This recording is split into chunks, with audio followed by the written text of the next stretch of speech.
Bonsoir. Ce soir, c'est mamie qui raconte. L'histoire du prince gourmand et du dragon. Il était une fois un prince qui adorait les gâteaux. Il avait inventé 1001 recettes délicieuses.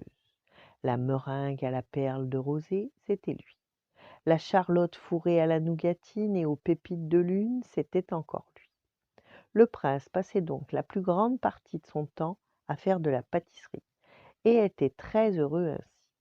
Pourtant, le roi son père se désespérait et ne cessait de lui répéter: «Mais mon fils, mais quand penserez-vous au mariage?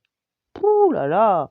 Lorsque j'aurai trouvé une princesse qui ne sera pas occupée sans cesse à surveiller sa ligne, à ne manger que de la soupe ou des légumes», répondit le prince d'un air distrait avant de casser un œuf dans un bol. Un jour, un grand dragon attaqua le royaume sans crier gare. Il balaya les toits des maisons, brûla les champs, assécha les fontaines.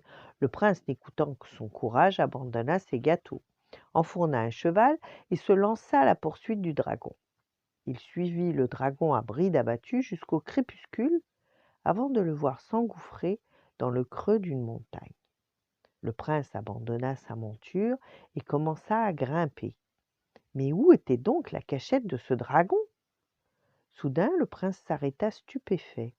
Une petite maison se dressait devant lui, et de la cheminée s'échappait un panache de fumée. Étonné, le prince frappa à la porte. Une ravissante jeune fille lui ouvrit. «Bonsoir, mademoiselle. N'auriez-vous pas vu passer un dragon?» demanda le prince, intimidé par sa beauté. La jeune fille regarda le prince d'un drôle d'air, puis soudain, elle éclata en sanglots. «Je suis le dragon.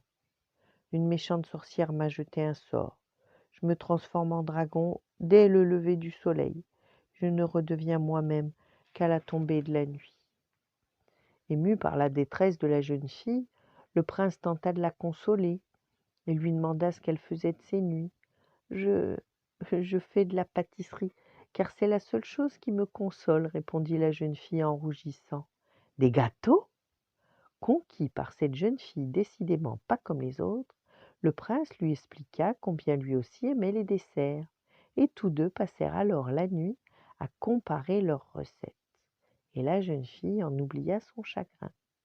Trop occupés à préparer une tarte aux nuages confits, les jeunes gens ne virent pas arriver le jour. Quand les rayons du soleil frappèrent doucement la joue de la jeune fille, elle poussa un cri de surprise et de peur. Mais rien ne se produisit, parce que l'amour avait brisé le sortilège. Le prince et la jeune fille se marièrent dès leur retour au royaume et vécurent heureux très très longtemps. La morale de cette histoire, que la gourmandise est parfois un très joli défaut. Voilà, bonne nuit, faites de beaux rêves et à demain.